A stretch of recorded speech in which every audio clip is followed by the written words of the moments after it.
Alright, so our today's topic is excimer laser. So let's see. So ये जो excimer laser है, तो ये एक्साइमर लेज़र सबसे पहला उसका मीनिंग एक्साइमर लेज़र क्यों है, तो उसका जो मीनिंग है सो एक्चुअली वो हम बाद में देखेंगे during the discussion. I explain कि उसका नाम एक्साइमर लेज़र क्यों है। नाउ ये जो लेज़र है तो ये continuous wave and pulse wave दोनों में ऑपरेट करता है। इसका जो आउटपुट होता है so that is around 100 milliwatt होता है। एंड ये जो लेज़र का जो आउटपुट होता है तो ये यूवी रीजन में मतलब अल्ट्रा वायलेट रीजन में हमें लेज़र मिलता है। So this are the few characteristics. Now अब हम देखेंगे कि उसका थोड़ा इनसाइड वर्किंग कि ये ऑपरेट कैसे करता है। सो let's C. So excimer laser में एक्चुअली तो दो गैसेस का कॉम्बिनेशन किया जाता है, नोबल गैसेस का।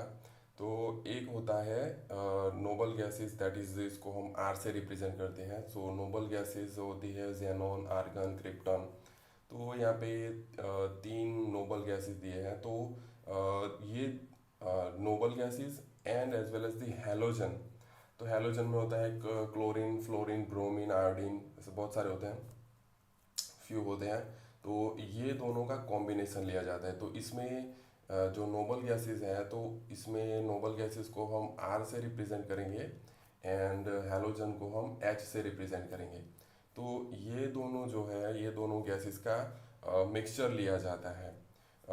एक स्पेसिफिक कॉन्सेंट्रेशन होता है, तो दोनों का कॉम्बिनेशन यूज़ करके ये जो एक्साइमर लेज़र बनाया जाता है।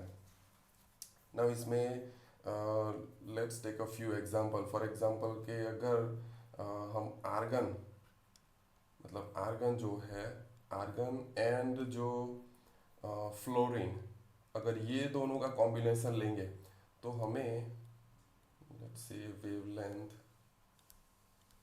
Wavelength in nanometer, okay. तो हमें जो वेवलेंथ मिलेगी वो कितनी होगी, so that will be around 193 nanometer. अगर हम क्रिप्टॉन एंड क्लोरीन का कॉम्बिनेशन लेंगे so that will gives around 222 nanometer, 222। अगर हम जेनॉन एंड क्लोरीन का कॉम्बिनेशन लेंगे so that will give us 308 nanometer wavelength. तो ये आउटपुट जो एक्साइमर लेज़र का मिलेगा तो वो इतना वेवलेंथ होगा। और एक ले लेते हैं जेनॉन, फ्लोरीन। अगर ये दोनों का कॉम्बिनेशन लेंगे तो हमें मिलेगा wavelength 351 nanometer. So these are the few example. तो मतलब ये कोई मतलब इतना हम कॉम्बिनेशन ले सकते हैं। This are the few example which you have to remember. तो ये है। नाउ इसका हम कंस्ट्रक्शन देखते हैं। So this is its diagram. अब ये जो डायग्राम है it looks little complicated, but जितने भी गैसेस होते हैं, गैसेस लेज़र होते हैं, तो ये गैस लेज़र जो होते हैं तो ये इनका कंस्ट्रक्शन जो होता है वो ऑलमोस्ट सेम ही होता है। मतलब जो गैस होते हैं तो उसको हम बाहर से सप्लाई देते हैं, उसको एक्साइट करते हैं, वो डी एक्साइट होता है और लेज़र प्रोड्यूस करता है। The fundamental mechanism is same. तो यहाँ पे भी ऐसा ही है।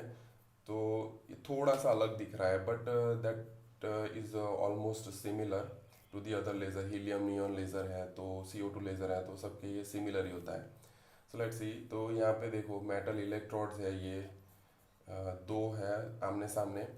एंड इसके बीच में जो है ये एरो दिख रहा है, तो यहाँ से गैस सर्कुलेशन होता है। मतलब ये सराउंडिंग में क्या होता है कि गैस सर्कुलेट करता रहता है। और यहाँ से देखो पावर सप्लाई दिया है हमने बाहर से। और ये जो दो है these are nothing but mirror. तो एक जो मिरर होता है, ये जो पिछला वाला मिरर है तो that is the 100% reflecting mirror होता है। और ये जो है this is also a mirror. तो ये 90% समथिंग होता है इसका जो रिफ्लेक्टिविटी।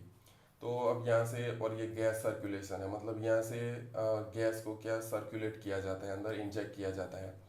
तो जब हमें लेज़र मिलता है तो यहाँ से लेज़र ऐसे बाहर निकलता है। और ये प्री आयोनाइजेशन सिस्टम है ये, क्योंकि इसमें आयोनाइजेशन प्रोसेस भी होता है। तो उसके अभी ये थोड़ा स्पेशल अरेंजमेंट है।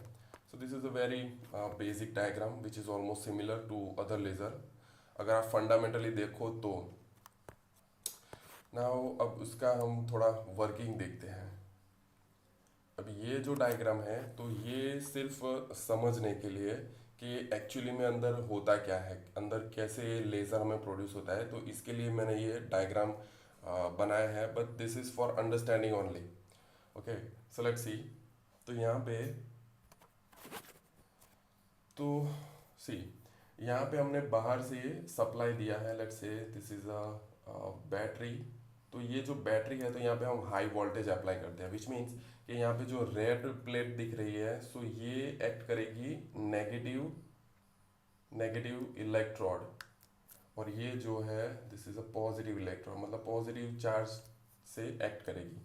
और ये जो डिस्चार्ज ट्यूब है तो डिस्चार्ज ट्यूब में एज आई एक्सप्लेन, तो यहाँ पे नोबल गैसेस, ये नोबल गैस और हेलोजन दोनों का मिक्सचर लिया जाता है, बट हम यहाँ पे थियरी में उसको आर एंड एच से रिप्रेजेंट करेंगे। We are not taking any specific gases. Okay, तो हम यहाँ पे उसको मैं एक से रिप्रेजेंट करता हूँ, सिर्फ एक नोबल गैस और एक हेलोजन गैस से हम रिप्रेजेंट करेंगे इसको। So let's say this is R and H, but there will be so many R and H, मतलब हेलोजन होंगे एंड क्लोरीन ब्रोमीन आयोडीन, कोई किसी का भी कॉम्बिनेशन होगा, मतलब बहुत सारे होंगे, पर लेकिन हम यहाँ पे सिर्फ समझने के लिए एक एक एटम ले रहे हैं फॉर अंडरस्टैंडिंग ओनली। ओके, सो यहाँ पे आर एंड एच फिलअप किया हुआ है डिस्चार्ज ट्यूब में। अब यहाँ पे there will be number of noble gases and halogen gases. Okay, वहाँ पे बहुत सारे होंगे, बट वी आर अज्यूमिंग कि सिर्फ अभी एक एक ही ले रहे हैं। प्लस वन थिंग कि अभी जब हम स्विच ऑन नहीं करते, अभी मान लो कि ये इनिशियल कंडीशन है, तो इनिशियल कंडीशन जो है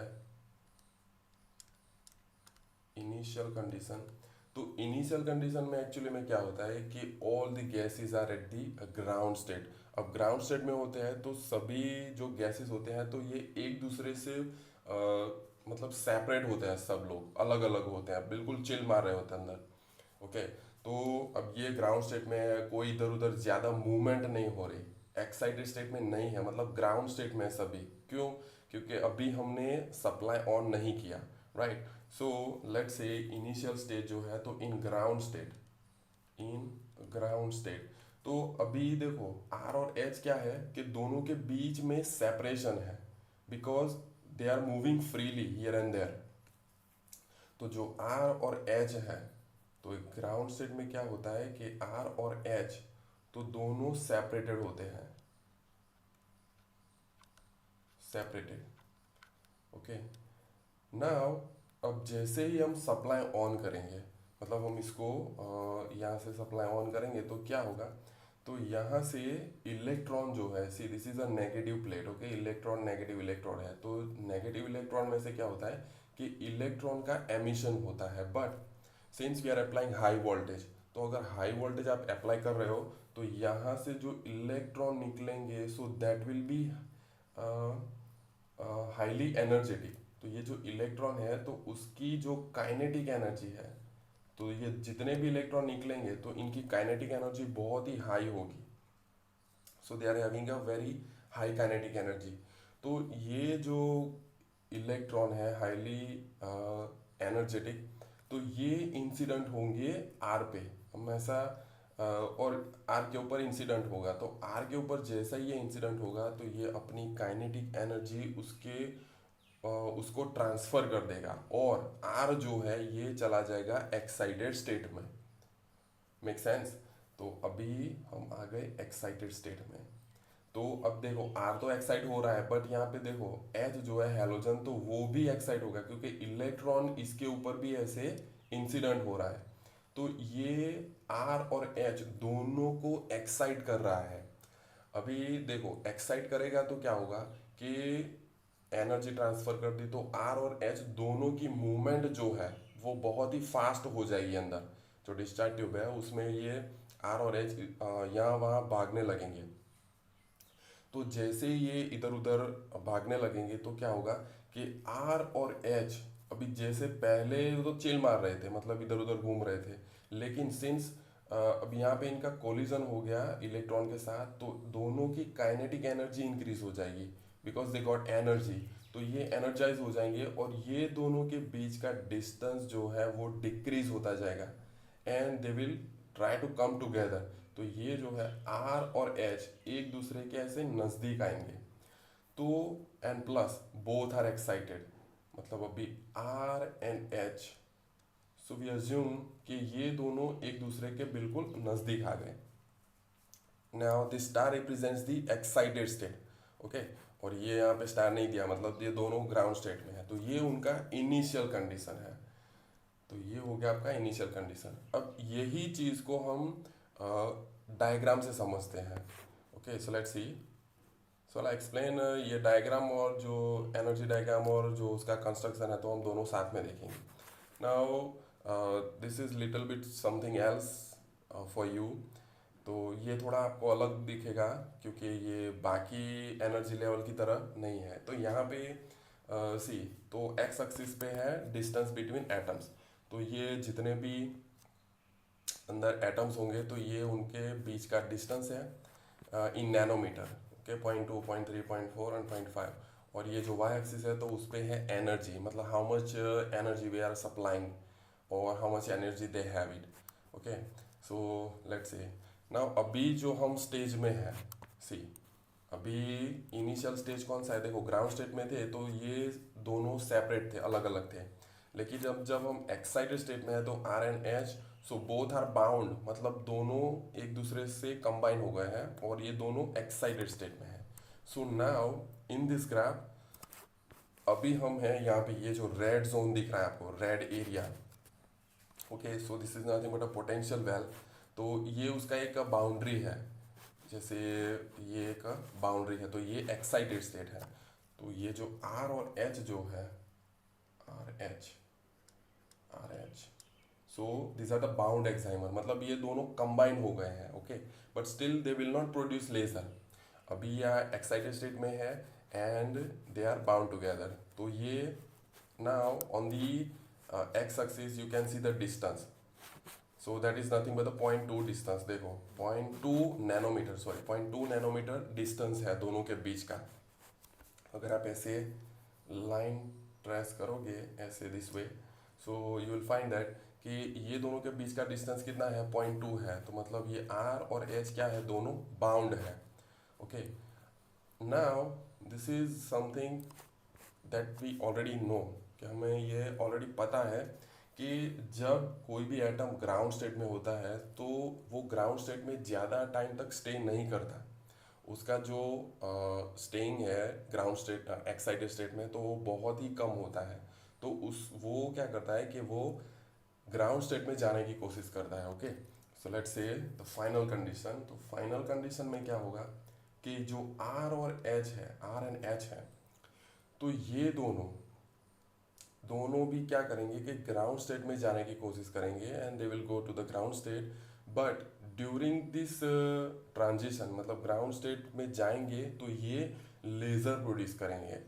तो ये जब उनका सेपरेशन होगा, लेट्स से दिस वे, अभी अभी देखो let's say this are at the 0.2 nanometer distance. तो अब ये दोनों क्या कर रहे हैं कि दोनों अलग अलग हो रहे हैं, दोनों सेपरेट हो रहे हैं। तो जब सेपरेशन होगा तब हमें लेजर मिलेगा, मतलब आर एंड एच, आर और एच, तो दोनों ऐसे सेपरेट हो रहे हैं। Okay, because they are excited and they can not bound together for longer period of time. So जैसे ये आर और एच दूर जाएंगे, सो दिस वे हमें लेजर मिलेगा। सो इस तरह से हमें लेजर मिलेगा। तो ना ये तो एक्साइटेड स्टेट में थे और जैसे इनका ट्रांजिशन हुआ दूर गए तो हमें लेजर मिला। तो नाउ इन ग्राउंड स्टेट, तो इन ग्राउंड स्टेट में क्या होगा, तो जैसे ही हमने देखो ग्राउंड स्टेट में क्या देखा था कि दोनों सेपरेट हो जाते हैं, मतलब ये अपनी पहले वाली इनिशियल कंडीशन में आ गए, मतलब आर और एच दोनों क्या हो गए कि दोनों सेपरेट हो गए हैं अभी। तो ये हो गया हमारा फाइनल कंडीशन। अब इसको हम डायग्राम से समझते हैं। नाउ देखो, जो जैसे मैंने समझाया कि जब बाउंड होते हैं सो वो होते हैं यहाँ पे, ये जो रीजन है, जो रेड जोन दिख रहा है यहाँ पे। अब ये यहाँ से जैसे ये ट्रांजिशन करेगा, क्योंकि एनर्जी डिक्रीज हो रहा है। देखो इनके पास लेट से दे have it something 6 point something इनके पास एनर्जी है, ओके, इलेक्ट्रॉन वोल्ट। बट इनको ग्राउंड स्टेट में जाना है, तो मतलब 0 इलेक्ट्रॉन वोल्ट एनर्जी करना है, तो वो नीचे जाएगा, तो यहाँ से एनर्जी डिक्रीज होगा, तो यहाँ से इस तरह से वो ट्रांजिशन करेगा, मतलब excited state to ground state. तो ड्यूरिंग दिस ट्रांजिशन सो ऐसे हमें लेज़र मिलेगा। तो ये जो लेज़र होगा so that will be in the UV region. तो ये यूवी रीजन में हमें लेज़र मिलेगा। नाउ अब देखो डिस्टेंस तो क्या हो रहा है कि डिस्टेंस कम हो रहा है। अभी देखो 0.2 नहीं रहेगा, 0.2 नैनोमीटर नहीं रहेगा। तो ये देखो ग्राउंड स्टेट में यहाँ पे लिखा है कि सेपरेटेड एटम्स, मतलब कि ये ऐसा स्लोप यहाँ पे दिखाया है, विच मीन्स कि during this transition they are trying to go away from each other. तो ट्रांजिशन भी कर रहे हैं excited state to ground state, as well as क्या कर रहे हैं कि दोनों एक दूसरे से दूर भी जा रहे हैं, right. So at the and, अभी देखो ये इसको अगर हम 4 स्टेज समझे, देखो ये पहला, ये दूसरा, तीसरा और चौथा।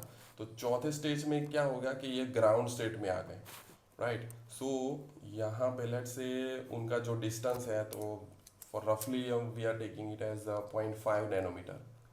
तो ये जो है 0.5 नैनोमीटर।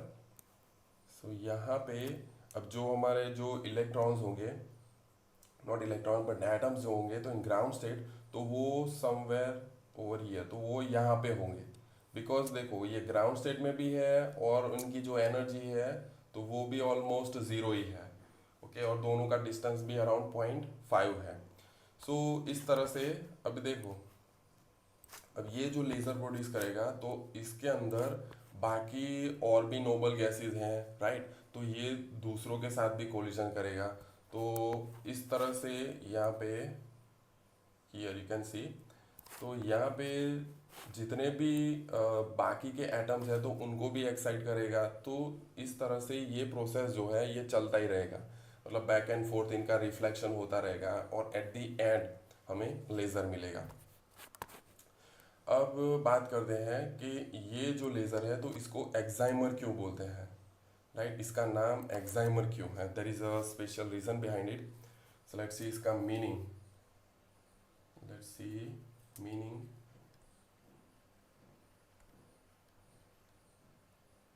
तो इसका मीनिंग एक्साइमर क्यों है, तो इसमें EXEIMER एक्साइमर। तो अभी एक्साइमर क्यों बोलते हैं इसको, तो ये जो लेज़र का जो लेज़र जब हमें मिलता है तो उसका जो इनिशियल फेज है, तो इनिशियल फेज के ऊपर इसका नाम रखा गया है। तो कैसे, इसका इनिशियल फेज कौन सा है, तो सबसे पहले है तो जो एटम्स हो है तो उनका एक्साइटेड होना ज़रूरी है। तो मतलब देखो इनिशियल फेज में क्या होता है कि एटम्स को हम एक्साइट करते हैं। तो ये EXI that is stands for excited, excited atoms, right. And MER, मर का मतलब क्या होता है कि this is nothing but dimer, DIMER। So this is dimer. तो डाइमर का मतलब क्या होता है कि atomic pairs, atomic atomic pairs. अब यहाँ पे देखो कि सिर्फ एटम्स का एक्साइटेड होना ज़रूरी नहीं है, नहीं तो सिर्फ यहाँ पे लेज़र में एक्साइटेड वर्ड्स ही यूज़ करते, ओके। लेकिन एक्साइटेशन के साथ क्या होना है कि दोनों का पेयर बनना भी ज़रूरी है, विच इज़ हैपनिंग एक्साइमर में बनना है। तो देखो एक्साइटेड स्टेट में दोनों के बीच का डिस्टेंस हो जाता है 0.2 nanometer, which means they are bounding together. तो ये दोनों पैर बना रहे हैं RH की।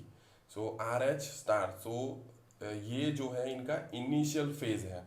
तो ये इनिशियल फेज के ऊपर से इसका नाम रखा है एक्साइमर लेज़र। तो MER का मतलब होता है डायमर, तो इसीलिए इसका नाम एक्साइमर लेज़र है।